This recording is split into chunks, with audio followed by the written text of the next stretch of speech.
ইলম অর্জন, লেখার হাত জাকিয়া আবেদিন বিথি। পর্ব 10. 4টা দিন পার হয়ে গেছে, তবুও রায়হানের কোনো খবর নেই। সারার কানেও কথাটা গেছে, কিছুদিন হলো রায়হানের খোঁজ পাওয়া যাচ্ছে না। কিন্তু সারারই বা কি করার আছে?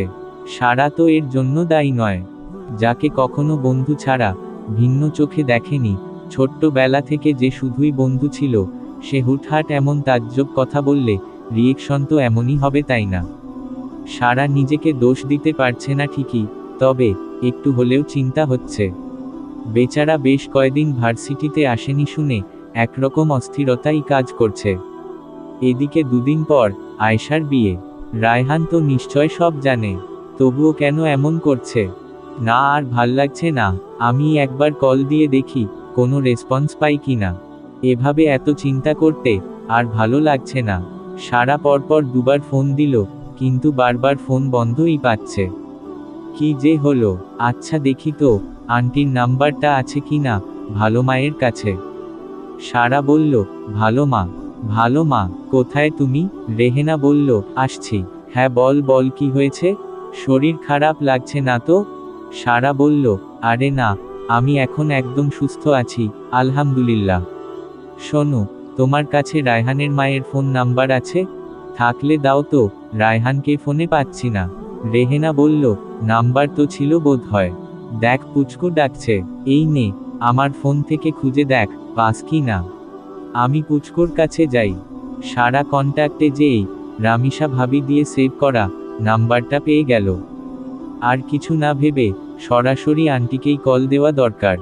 সারা বলল, আসসালামু আলাইকুম আন্টি। রামিসা বলল, ওয়ালাইকুস সালাম। কে বলছো? সারা বলল, আন্টি আমি সারা। কেমন আছেন আপনি? রামিসা বলল, আলহামদুলিল্লাহ ভালো আছি।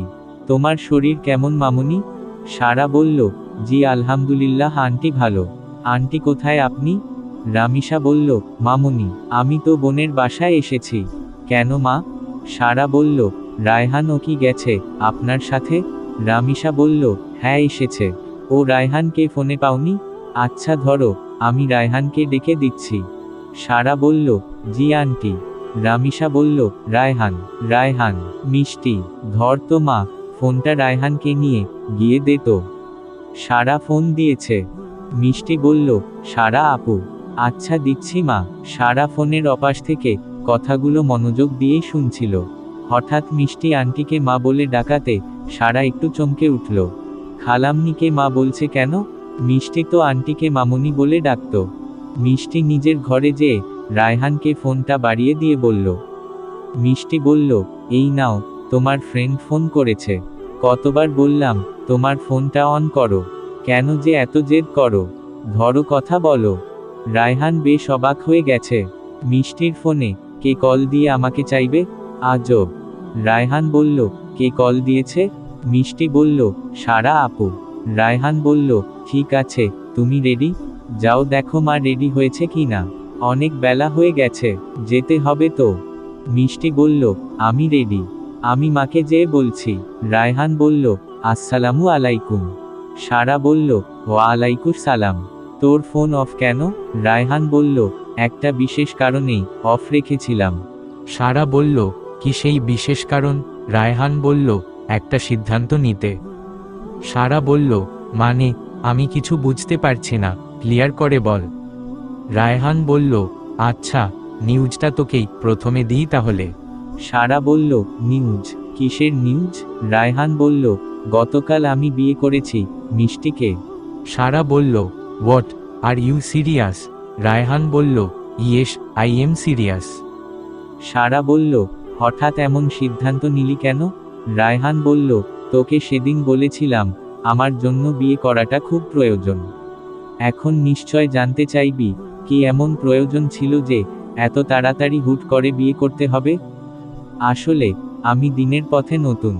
আলহামদুলিল্লাহ, রব্বুল আলামিন আমাকে হেদায়েত দান করেছে। আর এই হেদায়েত ধরে রাখা, এর যথাযথ সম্মান দেওয়ার জন্য এবং আল্লাহর প্রতি পরিপূর্ণ আমলের জন্য আমার একটা জীবনসঙ্গীর প্রয়োজন ছিল। আরও একটা কারণ আছে, আর আমার জন্য এটাই মূল কারণ। মা ভীষণ একা বোধ করে।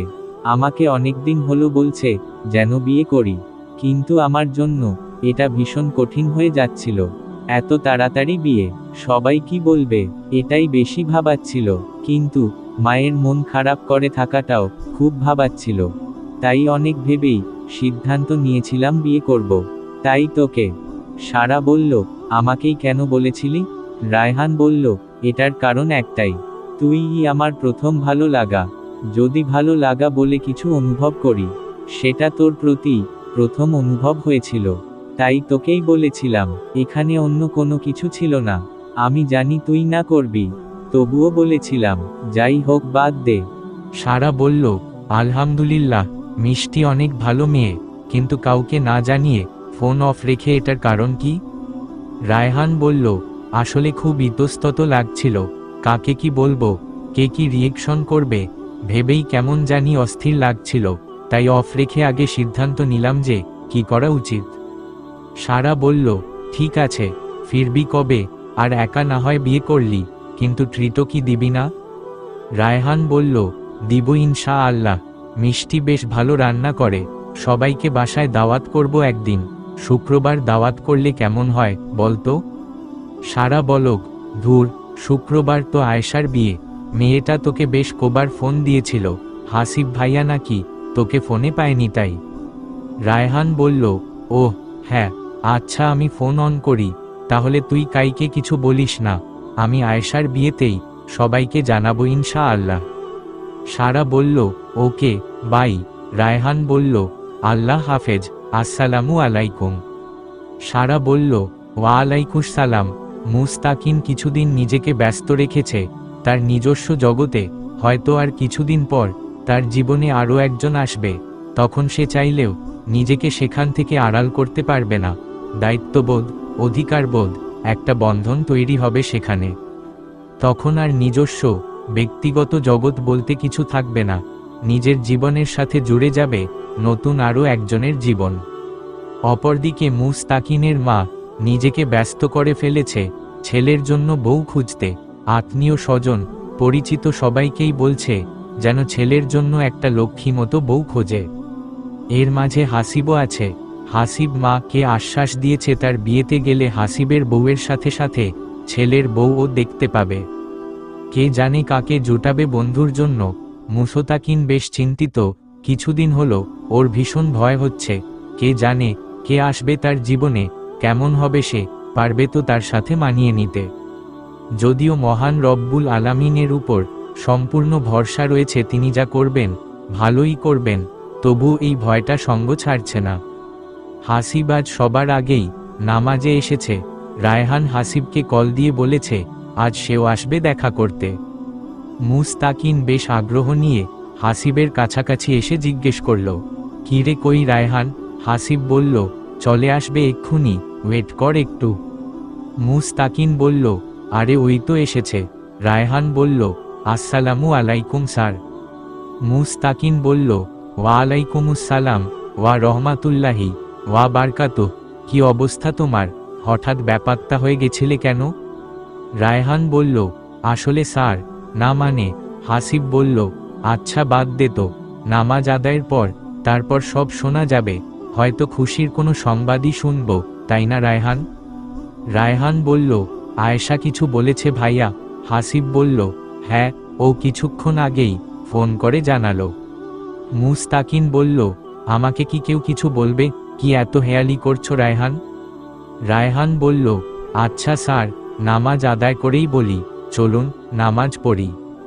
নামাজ শেষে আজ অনেক দিন পর আবারও তিনজন একসাথে পথ ধরে বিজিবির দিকেই আগাচ্ছে। আজ সাথে বাদাম না নিলেও সবার মধ্যেই আলাদা এক অনুভূতি বাস করছে, তা বেশ উপভোগ্য। রায়হান বলল, স্যার, হাসিব ভাইয়ার তো বিয়ে হয়েই যাচ্ছে ইনশা আল্লাহ, বলুন আপনার বিয়ে কবে খাবো? মুস্তাকিন বলল, রব্বুল আলামিন সব ঠিক রাখলে অবশ্যই সেই দিনটা আসবে। হাসিব বলল, সব বাদ দিয়ে আগে বলো, তুমি হঠাৎ কাউকে না জানিয়ে ব্যাপারটা হয়ে বিয়ে করে ফিরলে কেন? মুস্তাকিন বলল, বিয়ে মানে? হাসিব বলল, হ্যাঁ, মশাই বিয়ে করেছে, হা হা হা। রায়হান বলল, আসলে মা খুব একাবোধ করে, মায়ের জোড়াজুড়িতেই বিয়েটা করেছি বলতে পারেন, আর ব্যাপারটা হবার কারণটা একটু আলাদা ছিল, আর না জানিয়ে বিয়ে করার কারণ বুঝে উঠতে পারছিলাম না কিভাবে সবাইকে জানাবো, আর কে কি মনে করবে, কি বলবে, তাই কিছু বুঝতে না পেরে না জানিয়েই করেছি। মুস্তাকিন বলল, বাপরে বাপ, এত কাহিনী। হাসিব বলল, তা ট্রিট পাচ্ছি তো নাকি? রায়হান বলল, হ্যাঁ অবশ্যই, চেয়েছিলাম কালই সবাইকে বাসায় দাওয়াত করব, কিন্তু পরে জানলাম কাল আপনাদের বিয়ে, তাই ভাবলাম আগামী সোমবার সবাইকে দাওয়াত দিব বাসায়। হাসিব বলল, বাসায় কেন, বউয়ের রান্না খাওয়াবে নাকি? রায়হান বলল, জি ভাইয়া, মিষ্টি বেশ ভালো রান্না করে, আর বউ এত ভালো রান্না করলে বাইরে খাওয়ালে ব্যাপারটা কেমন হয় না? মুস্তাকিন বলল, হাসিব রে, তোদের মাঝে নিজেকে আজ ছোট বাবু মনে হচ্ছে, একদিনেই সবাই কত বড় হয়ে গেছিস, কত বড় বড় কথা বলছিস, বাপরে। রায়হান হাহাহাহা করে হেসে বলল, স্যার ইনশাআল্লাহ আপনার জন্য এবার সবাই মিলে ভাবি খুঁজব, কি বলেন হাসিব ভাইয়া? হাসিব বলল, হ্যাঁ হ্যাঁ একদম। মুস্তাকিন বলল, আচ্ছা খুঁজিয়েন, এখন বলেন কাল কখন যাব আমরা? হাসিব বলল, তুই তো আন্টিকে নিয়ে আজই যাবি, আর রায়হান তুমিও পারলে আজই এসো, রাতে একটা ব্যাচেলর পার্টি হয়ে যাবে। মুস্তাকিন বলল, না বন্ধু, পুরোপুরি আর ব্যাচেলর পার্টি কিভাবে হবে? তুমি কি ভুলে যাচ্ছ আমাদের রায়হান এখন আর ব্যাচেলর নেই? হাহাহা। রায়হান বলল, তাতে কি, পার্টি তো পার্টিই, আমিও না হয় আপনাদের জন্য আজ ব্যাচেলর হয়ে যাব। হাসিব বলল, তাহলে কাল সকালে তোমার মা এবং মিষ্টিকে নিয়ে এসো কেমন? রায়হান বলল, জি ভাইয়া। মুস্তাকিন বলল, বন্ধু শোন, আমার খুব ভয় হচ্ছে। হাসিব বলল, কেন? মুস্তাকিন বলল, না জানি এই মহারানী কেমন হবে। হাসিব বলল, যা হবে ভালো হবে ইনশাআল্লাহ। মুস্তাকিন বলল, ইনশাআল্লাহ। শোন, মেয়ে দেখতে যেমনই হোক, মেয়ে যেন দিনদার হয় এবং আমার সবকিছু জানাবি, না হলে পরবর্তীতে সমস্যা হলে আমি ফেস করতে পারবো না রে। হাসিব বলল, আরে এত ভাবছিস কেন, সব জানানোই হবে। রায়হান বলল, আচ্ছা হাসিব ভাইয়া, শুনেছি আপনি অনেক সুন্দর করে কুরআন তেলাওয়াত করেন, একবার শুনান এখন, ইনশাআল্লাহ স্যারের টেনশনও দূর হয়ে যাবে আর আমাদের সবারই ফ্রেশ লাগবে। মুস্তাকিন বলল, হ্যাঁ, তুই সূরা আর রহমান তেলাওয়াত কর। হাসিব বলল, আচ্ছা ঠিক আছে। সময়টা আজ বেশ কাটিয়েছে তিনজনে। মাগরিবের পর মুস্তাকিন ও রায়হান দুজনেই বাসায় কথা বলে হাসিবের বাসায় চলে এসেছে। আজ রাতটা তিনজন একসাথে আড্ডা দিবে। সারার নম্রতা দেখে সাইফ বেশ অবাক হয়েছে। ছোট্টবেলা থেকে মেয়েটার বদমেজাজি আর জেদকে সামাল দিতে যে তার কতটা কষ্ট করতে হয়েছে তা শুধু রেহেনা আর সেই জানে। আজ বেশ কিছুদিন হলো সাইফ নিজেও মেয়ের নম্রতা আর শান্ত স্বভাব দেখে নিজেও বেশ শীতলবোধ করছেন। আজ সারা যখন আয়েশাকে বলেছে আয়েশার বিয়েতে গায়ে হলুদ হচ্ছে না কেন, তখন আয়েশা খুব সুন্দর করে উত্তরে সারাকে বুঝিয়ে দিয়েছে, গায়ে হলুদ সুন্নাতি বিয়ের অংশ নয়, এটা বর্তমান সংস্কৃতির গড়া একটি রীতি, এতে অপচয়ের তুলনায় আর বেশি কিচ্ছু হয় না। বর্তমানে গায়ে হলুদের নামে অনেক গুনাহের কাজ চলছে। বিবাহ সম্পর্কিত কিছু হাদিস। হযরত আবু হুরাইরা রাদিয়াল্লাহু তাআলা আনহু থেকে বর্ণিত আছে, রাসূলুল্লাহ সাল্লাল্লাহু আলাইহি ওয়াসাল্লাম ইরশাদ করেছেন, 3 ব্যক্তিকে সাহায্য করা আল্লাহ পাক আবশ্যক মনে করেন। 1. ওই মুকাতাব্বা দাস যে নিজের মুক্তিপণ আদায় করতে চায়। 2. ওই বিবাহকারী যে আপন চরিত্র রক্ষা করতে চায় এবং 3. ওই মুজাহিদ যে আল্লাহর রাস্তায় জিহাদ করে। তিরমিজি শরীফ, মিশকাত 267। রাসূলুল্লাহ সাল্লাল্লাহু আলাইহি ওয়াসাল্লাম ইরশাদ করেছেন, যে ব্যক্তি কোন মহিলাকে তার আভিজাত্যের কারণে বিবাহ করবে, আল্লাহ তাআলা তার অপমান ও অপদস্থতা অধিক হারে বৃদ্ধি করবেন। আর যে ব্যক্তি তার ধন সম্পদের কারণে তাকে বিবাহ করবে, আল্লাহ পাক তার দারিদ্রতাকে দিনে দিনে বৃদ্ধি করে দেবেন। আর যে ব্যক্তি তাকে বিবাহ করবে, তার বংশ কৌলিন্য দেখে আল্লাহ পাক তার তুচ্ছতা ও হেয়তা বাড়িয়ে দেবেন। আর যে ব্যক্তি কোন মহিলাকে শুধুমাত্র এই জন্য বিবাহ করে যে সে তার চক্ষুকে অবনত রাখবে এবং লজ্জা স্থানকে হেফাজত করবে, অথবা আত্মীয়দের মধ্যে হলে আত্মীয়তা রক্ষা করবে, তাহলে আল্লাহ সেই নারী পুরুষ উভয়ের জীবনেই বরকত দান করবেন। তাবারানী। হযরত আবু হুরাইরা রাদিয়াল্লাহু তাআলা আনহু থেকে বর্ণিত, রাসূলুল্লাহ সাল্লাল্লাহু আলাইহি ওয়াসাল্লাম ইরশাদ করেছেন, নারীকে 4 কারণে বিবাহ করা হয়। 1. তার ধন সম্পদের কারণে। 2. তার বংশ মর্যাদার কারণে। 3. তার সৌন্দর্যের কারণে এবং 4. তার দিনদারির কারণে।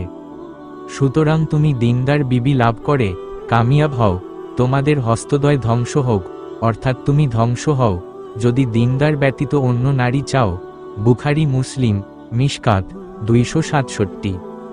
হযরত আব্দুল্লাহ ইবনে আমর রাদিয়াল্লাহু তাআলা আনহু থেকে বর্ণিত, রাসূলুল্লাহ সাল্লাল্লাহু আলাইহি ওয়াসাল্লাম ইরশাদ করেছেন, গোটা দুনিয়াই হলো সম্পদ, আর দুনিয়ার শ্রেষ্ঠ সম্পদ হলো নেককার বিবি। মুসলিম শরীফ মিশকাত 267। হযরত আবু হুরাইরা রাদিয়াল্লাহু তাআলা আনহু থেকে বর্ণিত, তিনি বলেন, রাসূলুল্লাহ সাল্লাল্লাহু আলাইহি ওয়াসাল্লাম ইরশাদ করেছেন, যখন তোমাদের নিকট এমন কোন লোক বিবাহের প্রস্তাব দেয় যার দিনদারি ও আখলাক তোমরা পছন্দ করো, তখন বিবাহ দিয়ে দাও। মাল সম্পদের প্রতি লক্ষ্য করো না, তা যদি না করো তাহলে দেশে ব্যাপক হারে ফিতনা ফাসাদ দেখা দেবে। তিরমিজি মিশকাত শরীফ 267। হযরত আয়েশা রাদিয়াল্লাহু তাআলা আনহু থেকে বর্ণিত আছে, নবীয়ে করিম সাল্লাল্লাহু আলাইহি ওয়াসাল্লাম ইরশাদ করেছেন, সর্বাপেক্ষা বরকতপূর্ণ বিবাহ হলো যা সর্বাপেক্ষা কম খরচে সম্পাদিত হয়। বাইহাকি মিশকাত শরীফ 268। এমনকি ভুল প্রথা সংশোধন কন্যা পক্ষের করণীয় খুব সুন্দর করে উপস্থাপন করেছে। ভুল প্রথা সংশোধন কন্যা পক্ষের করণীয়: 1. কনের গায়ে হলুদের নামে যুবক যুবতীদের বেপরদার গিরির কোন সুযোগ না দেয়া।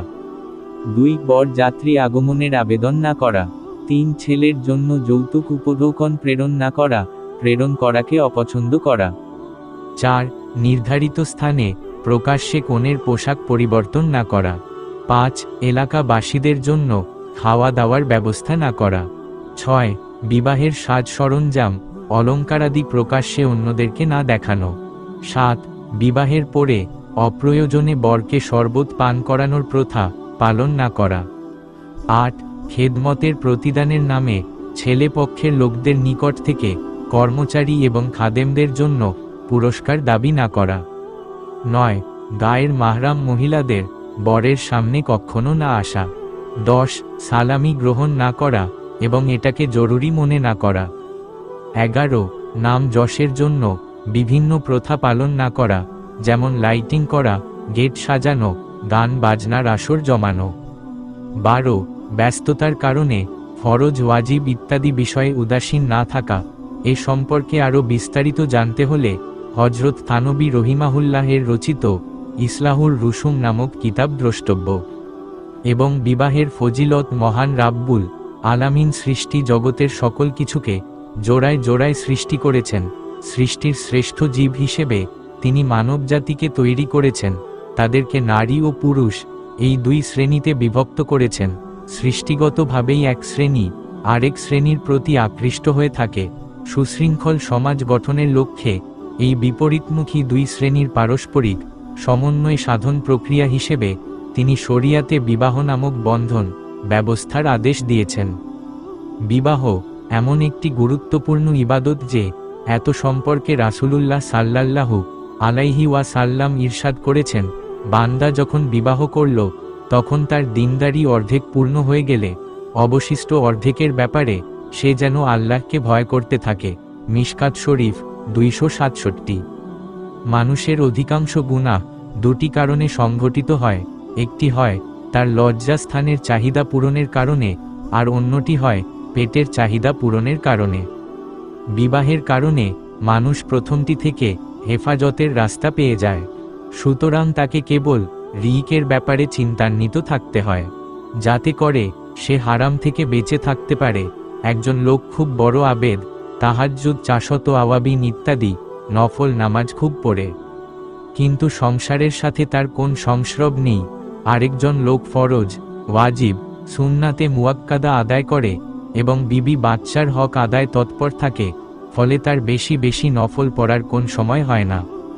এতৎসত্ত্বেও শরিয়াত কিন্তু দ্বিতীয় ব্যক্তিকেই ইবাদতগুজার হিসেবে মর্যাদা প্রদান করেছে, অর্থাৎ যে ব্যক্তি রাসূলুল্লাহ সাল্লাল্লাহু আলাইহি ওয়াসাল্লাম এর সুন্নাত মুতাবিক বিবাহ শাদী করে পরিবারের দায়দায়িত্ব কাঁধে নিয়ে হালাল রিকের ফিকির করছে, সে ওই ব্যক্তি অপেক্ষা অধিক মর্যাদাশীল যে 24 ঘন্টা মসজিদে পড়ে থাকে বা বনে জঙ্গলে সন্ন্যাসীর মতো জীবন যাপন করে আর সব রকমের সাংসারিক ঝামেলা থেকে মুক্ত থেকে তাসবিহ তাহলিলে মশগুল থাকে। বিবাহের অন্যতম আরও একটি ফায়দা হচ্ছে এই যে এর দ্বারা রাসূলে আকরাম সাল্লাল্লাহু আলাইহি ওয়াসাল্লাম এর নির্দেশ পালন করা হয়। কেননা তিনি ইরশাদ করেছেন, বিবাহ করা আমার সুন্নাত। আরেক হাদিসে এসেছে, তোমাদের মধ্যে যাদের সামর্থ্য আছে তারা বিবাহ করো, কারণ এর দ্বারা দৃষ্টি ও লজ্জাস্থানের হেফাজত হয়। মিশকাত শরীফ 267 এছাড়াও বিবাহের দ্বারা মানুষ নিজেকে অনেক গুনাহের কাজ থেকে বাঁচাতে পারে, নেক আওলাদ হাসিল করতে পারে, আর নেক আওলাদ এমন এক সম্পদ যা মৃত্যুর পরে কঠিন অবস্থার উত্তরণে পরম সহযোগিতা করতে সক্ষম হয়। কারো যদি নেক সন্তান থাকে তাহলে তারা যত নেক আমল করবে সেগুলো পিতা মাতার আমলে যোগ দেয়া হবে। বিবাহ শাদী যেহেতু শরিয়াতের দৃষ্টিতে অত্যন্ত মর্যাদাপূর্ণ একটি ইবাদত, সেহেতু এর মধ্যে কোনোভাবে গুনাহ এবং আল্লাহ তাআলার নাফরমানির কোন সংমিশ্রণ না হয় সেদিকে বিশেষভাবে লক্ষ্য রাখতে হবে। তাছাড়া এতে বেপর্দা, নাচ গান, অপব্যয় অপচয়, ছবি তোলা, নাজাইজ দাবি দাওয়া থেকে সম্পূর্ণরূপে দূরে থাকতে হবে, নতুবা মুবারক বিবাহের সমস্ত বরকতি নষ্ট হয়ে যাবে এবং স্বামী স্ত্রী দাম্পত্য জীবনের সুখ শান্তি সূচনাতেই ধ্বংস হয়ে যাবে। মিশকাত শরীফ 2/268। ডান দিকে পয়েন্ট করা তীর চলবে ইনশাআল্লাহ। আসসালামু আলাইকুম। গল্পটি ভালো লাগলে একটি লাইক দিবেন এবং নতুন গল্প পাওয়ার জন্য চ্যানেলটি সাবস্ক্রাইব করে রাখবেন। ফি আমানিল্লাহ।